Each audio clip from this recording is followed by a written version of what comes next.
போலீஸுக்கும் பயந்து இல்ல, ஆர்மிக்கும் பயந்து இல்ல, சுட போறாண்டாலும் ரெடியா தான் நிக்கிறேன். அப்படிலாம் அப்பாயின்மெண்ட் கொடுக்கல. அவங்களுக்கு என்ன சின்ன பிள்ளையா நீங்கள்? அப்படி தனக்கு விரும்பின மாதிரி எல்லாம் அப்பாயின்மெண்ட் கொடுக்கல. அதே மாதிரி இன்னொரு கொஞ்ச நாள்ல நீங்க சுட போறா நாங்களும் சுடுவோம். நான் வாரண்டு தெரிஞ்சாலே ஒரு ஹார்ட் அட்டாக் வந்து செத்து போயிடும். நான் ஜெயிக்க போயிடும். அமைச்சரால அது செய்ய இயலுமெண்டா நான் நினைக்கல. டிசிசி மீட்டிங் பார்த்துருப்பீங்க. அமைச்சருக்கு நான் இங்கிலீஷ் ஆகாச்சதே விளங்கல. டைம் போய் யார் குத்தினாலும் அது அரிசியா வந்தா எங்களுக்கு சந்தோஷம். அமைச்சர் உங்களோட என்ன சொல்லிப்பட்டு போனாரு, நீங்க மெட்டாக்கடை காய்க்கிறீங்க, தென்னடை காய்ச்சா தீர்வு வேற மண்டு தவக்க அடிக்கிறீங்க. சரிதான், நான் அட்லீஸ்ட் ஒரு பாம் பண்ணாலும் அடிப்பேன். அடாவடித்தனமான ஹாஸ்பிட்டல் டிரெக்டர் நீங்கள் நிறைய லோகத்திலையும் பார்க்கல. அப்படிலாம் அப்பாயின்மெண்ட் கொடுக்கல. அவங்களுக்கு என்ன சின்ன பிள்ளையா நீங்கள்? அப்படி தனக்கு விரும்பின மாதிரி எல்லாம் அப்பாயின்மெண்ட் கொடுக்கல. அது கெசட் கால் பண்ணணும், அது மினிஸ்ட்ரி ஓமெண்ட் சொல்லணும். அது வேலை கொடுக்கல. நீங்க முதல் வேலை இருந்தீங்கன்னா அதுக்கு ஒரு ப்ரியாரிட்டி ஒன்று இருக்கும்.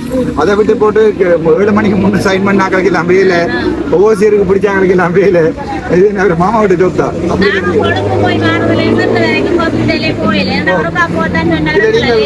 இது வந்து 17ஆம் தேதி, நாளைக்கு தானே 17. நாங்கள் பார்லிமெண்ட்ல அவசரமான நிலைமை என்று சொல்லி யாழ்ப்பாணத்தில் இவ்வளவு பேர் பாதிக்கப்பட்டிருக்கணும் போட்டுருவேன். போட்ட பிறகு உடனடியாகவே இன்கொயரி ஃபார்ம் பண்ணப்படும். இன்கொயரி ஃபார்ம் பண்ணப்பட்டா உங்களுக்கு அவசரமான பயிர் சொல்ல தானே மேடம், இன்கொயரி முடியும் வரைக்கும் நீங்க சாப்பிடாம இருக்கலாது. அப்ப உங்களோட திருப்பி அட்டாச் பண்ண சொல்லியோ அல்லது ஹாஸ்பிட்டல்ல வேலை செய்ய விட சொல்லியோ ஏதாவது அங்கிருந்து ஆர்டர் வரும், மினிஸ்ட்ரியிலிருந்து ஆர்டர் வரும். அந்த ஆர்டர் படி நீங்கள் எல்லாருமே வேலை செய்யலாம். அங்கே அதை சொல்லினோம். சம்பளமும் குடும்பம் தான் வரும். சம்பளம் கொடுக்காம வேலை செய்ய சொல்லி மினிஸ்ட்ரியில் ஓடவும் இல்லாது. மற்றபடி சட்டப்படி ஒரு ஆளை 3 மாதத்துக்கு மேல வேலைக்கு வச்சிருக்கே இல்லாது. சரிதானே? அவர் 3 வருஷம் உங்களை வச்சிருந்துருக்கிறார்.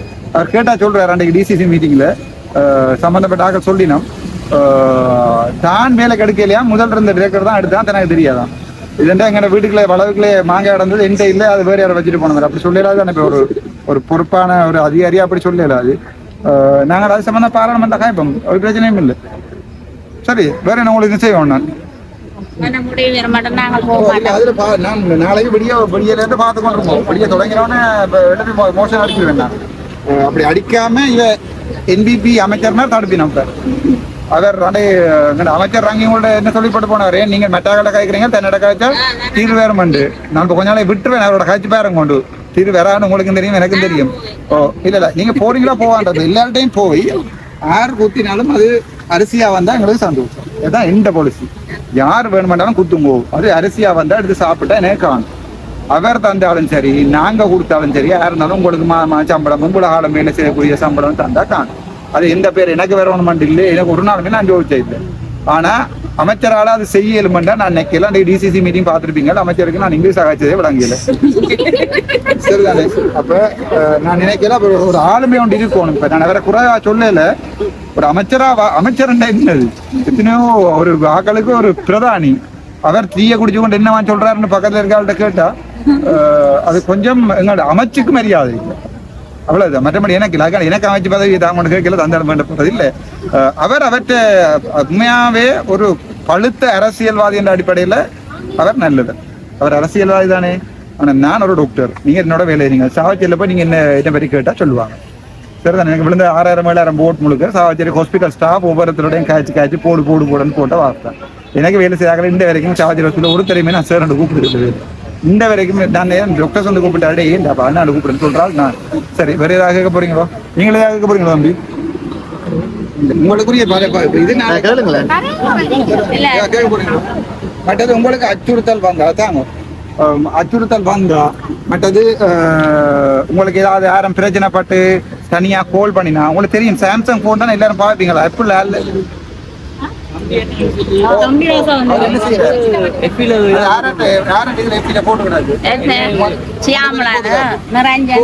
போலீஸ் ஸ்டேஷன்ல ஒரு கம்ப்ளைண்ட் எழுதுங்க. ஒரு ஆசா உங்களுக்கு லோயர் இருக்கிறா, லோயர்ஸ் எல்லாருமே பிடிச்சு தரலாம். உங்களுக்கு அதுக்குரிய காசு முழுக்க நாங்க பாக்குறோம். ஒரு ஆள் உங்களுக்கு கூடாது செய்தா நீங்க போய் போலீஸ் ஸ்டேஷன்ல இப்படி நான் இங்க வேலை எழுதினாலும் இப்படி போனாலும் இப்படி தம்பராசா அவர்கள் இந்த படங்களை போட்டு இந்த பேர்களை போட்டு இப்படி எழுதியிருக்காரு. அதனால எனக்கு உங்களுக்கு மன உளைச்சல்னா மன உளைச்சல் வெளியில போகலாம இருக்கு. ஆன்லைன் ஆக்டிங் மூலம் இவரை எங்களுக்கு அவதூறு பரப்பியதால இவரை உடனடியாக கோர்ட்ஸுக்கு ப்ரொடியூஸ் பண்ணி எங்களுக்கு நீதியை பற்றி தரம் கொண்டு ஸ்டேட்மெண்ட் போய் கதைங்கப்பா. நாங்கள் கதைக்காத வரைக்கும் பிரச்சனை இல்லை. நான் தவக்க அடிக்கிறேன். சரிதான். நான் அட்லீஸ்ட் ஒரு பாம்பு பண்ணாலும் தான் அடிப்பேன். இந்த மாதிரி தவைக்கெல்லாம் அடிக்கிறேன். ஒரு அடிக்கும் பிரியோசனம் தச்சு நான் வாரேன்னு தெரிஞ்சாலே ஒரு ஹார்ட் அட்டாக் வந்து செத்து போயிடும். நான் ஜெயிக்க போயிடும். சரிதானே. அதால நான் இந்த மாதிரி தவைக்கெல்லாம் செத்தாலும் அடிக்க மாட்டேன். இப்போ நான் இதுக்கு சம்பந்தமா ஒரு கேஸ் ஒன்று போறேன்னு தெரிஞ்சாலே ஒரு ஹார்ட் அட்டாக் வந்து செத்து போயிடும். அதுக்கு நான் அடுத்த வழக்குக்கு போயிடலாம். ஓ, அதால நீங்கள் உங்களை யாராவது பேர் சொல்லி எழுதியிருந்தா, அப்ப நான் கூட உங்களுக்கு இன்னும் பேர் நான் பேரை தம்பின பேரை சொல்லி அவன் கட்டவன் எழுதியிருந்தா எனக்கு எவிடன்ஸ் இருக்கும் பிறகு நான் துணிஞ்சு எழுதுவேன். சும்மா எழுதி போட்டு வந்து பிரச்சனை தான். போய் போடுங்க வழக்க, போய் வழக்கு எழுதுறாங்க கட்டும். அப்பதான் இதே மாதிரி ஆக்கள் எழுத ஆயிருக்கும். சரி, பயப்படாதீங்க. உங்களுக்கு தேவையான சட்ட உதவியில தான் ஃப்ரீயா செய்யலாம். நீங்கள் வீட்டை இருந்து கோர்ட்ஸுக்கு வந்து போற காசுன்னு தரலாம். அப்பதான் உங்களை பார்த்துட்டு 4 பேர் நாளைக்கு இன்னொரு பொம்பளை பற்றி எழுதினா ஆம்பளை பற்றி எழுதினா போயிடல. மட்டும் சின்னப்படியில் நீங்கள் வேற வேற இன்கம் பாரதை பற்றி யோசிங்க, வேற வேலை எடுக்கிறத பற்றி யோசிங்க. ட்ரை பண்ணுங்க. 3000 பேர் படிச்சு போட்டு பட்டதாரியில இருக்கணும். அப்ப நீங்கள் இனி எதிர்வார காலத்துல சுயமா உழைக்கிறதும் யோசிக்கணும். இங்க போய் தும்பு தடி வித்து நீ வீடு கட்ட முடியாது. அது விளங்குதான் உங்களுக்கு படிவா. இங்க இருந்தே வெளிநாட்டுக்கு டாலர்ல அனுப்பி போட்டு அங்க டாலர்ல எடுத்து தான் நீ வீடு கட்டலாம். நான் விளங்குதான் உனக்கு. அது சம்பந்தமா நான் ஏதாவது ஹெல்ப் பண்ணிருப்பேன் பண்றேன். உங்களுக்கு முக்கியம் அவங்க பேர் சொல்லுவாங்க நான் படிச்சு போட்டிருக்கோம் எங்களுக்கு ஹெல்ப் பண்ணிடுவேன். எடுத்துகிற இப்படி பார்த்தா 10,000க்கு மேல ஆக்கள் வைக்கணும். அரசாங்கம் 10,000 பேருக்கு வேலை கொடுக்க மாட்டேங்கிறீங்க. இல்ல, நாங்கள் தான் தேடுவோம் வேலையை. எங்களுக்கு வருமானது இருந்து யோசி எப்படி உழைக்கலாம்னு இருந்து யோசி. நல்ல வழியால யோசிச்சு என்றா உழைக்கலாம். நான் ஒரு டாக்டரா இருந்து கொண்டு மாடா ஆன்லைன்ல பிசினஸ் செய்து பெருந்தொகையான பணம் உழைச்சேன். சரியா, ஆன்லைன்ல பிசினஸ் ஏன்னா தெரியும். போய் வெப்சைட்டை பாக்குறது, யூடியூப்ல பாக்குறது, எப்படி காசு சம்பாதிக்கலாம்னு நல்ல வழி இல்லையா. இப்போ இந்த கஞ்சாவிச்சு நல்ல வழியில அப்படி யோசிக்கிறது. இப்போ இந்த வெளிநாட்டுக்கு பொருளை அனுப்பிட மாட்டா யோசிக்கிறது. ஆனா நான் சம்பந்தமான வழியில தான் உங்களுக்கு சொல்லித்தாருங்க. சரியா, ஓகே. மற்ற நான் நான் இருக்கும் சின்ன சின்ன ஸ்போர்ட்ஸ் கிளப் இருப்பேன். அதுல எல்லாத்துக்குமே உங்களுக்கு வேலை கிடைக்கும். ஓ, இப்போதைக்கடா பார்ட் டைம் வேலை என்ற ஒருத்தருமே எனக்கு தெரிய கேட்கல. நான் எடுத்து தரேன், எல்லாருக்கும் வேலை எடுத்து தரேன். பட் இப்போ எடுத்த வீட்டுக்கு வேலை கொடுக்கறதுக்கு அரசாங்கத்தாலே ஏலாண்டா அர்ச்சனாவால் என்னன்னு தனிங்க ஏலும். ஆனா யோசிப்போம். இவ்வளவு எனக்கு சம்பளம் பாறதுக்கு இல்ல, காசு உழைக்கிறதுக்கு இல்ல யோசிச்சேன். உங்களுக்கு காசு உழைக்கிறதுக்கு யோசிக்கிறேன். சரிதான், எனக்கு காசு உழைக்க வேண்டிய தேவையும் இல்லை, ஒன்றும் இல்லை. உங்களுக்கு காசு உழைக்க வேண்டிய தேவையை நான் யோசிக்கிறேன். நீங்க சுயமா யோசிங்க, ஏதாவது செய்யலாமா. ஏதாவது அதுக்காண்டி எப்ப நீங்க தேங்காய் மட்டையை வித்து தேங்காய் சிரட்டை வித்து எல்லாம் நீ உழைக்கல. வெளிநாட்டுக்கு என்ன சாமான் அனுப்பலாம். அதுக்கம்மா சம்பளம் கொடுக்குற சட்டப்படி கொடுக்கல. அது அவைக்கு வேலை வேலையெல்லாம் கொடுக்கல. அப்படிலாம் கொடுக்கல. நாங்கள் எல்லாரும் இங்க நிக்கிறோம். அதை அங்க சைன் வச்சு வேறு ஒரு வேலைன்னு சொல்லி வரும்போது அவைக்கு முன்னுரிமை எங்களுக்கு அப்படியெல்லாம் செய்யல. நான் வந்து எம்பிபிஎஸ் படிச்சு அட்மினிஸ்ட்ரேஷனும் படிச்சு தேவையில்லாத படிக்க வேண்டிய எல்லாமே படிச்சு வச்சிருக்கிறேன். சட்டப்படி யாருக்கும் அந்த இவர் எனக்கு தெரிஞ்சவர், இவர் முதல் வேலைக்கு வந்துட்டார், 7 மணிக்கு வந்து சைன் வச்சவர், இதெல்லாம் வேலை கொடுக்கலாது. அப்படியே சொன்னா ரெக்கார்ட் பண்ணி வைங்க. 3 மாசம் வேலை செய்யறாங்க சர்டிபிகேட் தரேன்னு சொன்னார். அப்ப நாங்கள் 2 வருஷம் வேலை செய்துட்டு கடைசியா சொன்னாங்க நாங்கள் இப்படி குடும்பத்துல எங்களை குழந்தைகள் எல்லாம் இருக்குது. அப்ப நாங்கள் கஷ்டம் வீட்டுல அப்ப நிக்க போறோம் சார், வேற வேலையில போக போறோம், எங்களுக்கு சர்டிபிகேட் வந்து அப்ப சொன்னவர் நீங்க பிரச்சனை இல்லை நீங்க வீட்டை நில்லுங்க, நாங்கள் வேலைன்னு சொல்லி மினிஸ்ட்ரிக்கு அடாவடித்தனமான ஹாஸ்பிட்டல் டைரக்டர் நீங்கள் நிறைய உலகத்திலையும் பார்க்கலாம். எங்களுக்கு அவர் சொன்னார் என்னன்னா 100 பேர் அனுப்பி அது மினிஸ்ட்ரிக்கு நீங்கள் எத்தனை அது நம்பர் நாங்கள் சொன்னாங்க 12வது நம்பர் இருக்குது. அப்போ பிரச்சனை இல்லை உங்களுக்கு எல்லாம் கிடைக்குமான்னு சொல்லி இப்படி 2-3 தடவை சார் சொன்னாங்க. ஆனால் நாங்கள் பிறகு போய் கேட்கும்போது சொன்னார் நீங்கள் நினைக்கிறோம் நாங்கள் வேலைக்கு எடுக்கும்போது உங்களுக்கு கால் பண்ணுவோம்னு சொல்லி உங்களோட பயோடேட்டா அரசாங்க வேலைக்கு நான் எம்பி எனக்கு விருப்பம் பண்ணுறதுக்கான உங்களுக்கு வேலை தெரியல. நான் ஜனாதிபதி எனக்கு விருப்பம் பண்ணுறதுக்கான உங்களுக்கு வேலை தெரியல.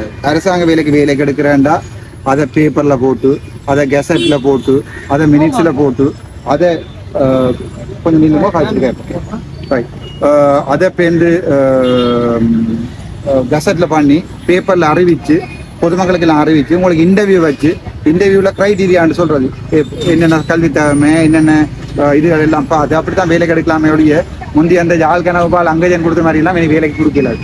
சரியா, ரெக்கமெண்டேஷன்ல எல்லாம் எங்கேயாவது வேலை இனம் கேள்விப்பட்டா எனக்கு சொல்லுங்க. அப்படி ஒரு எம்பிக்கு ரெக்கமெண்டேஷன் கொடுக்குற இது ரைட் இல்லை.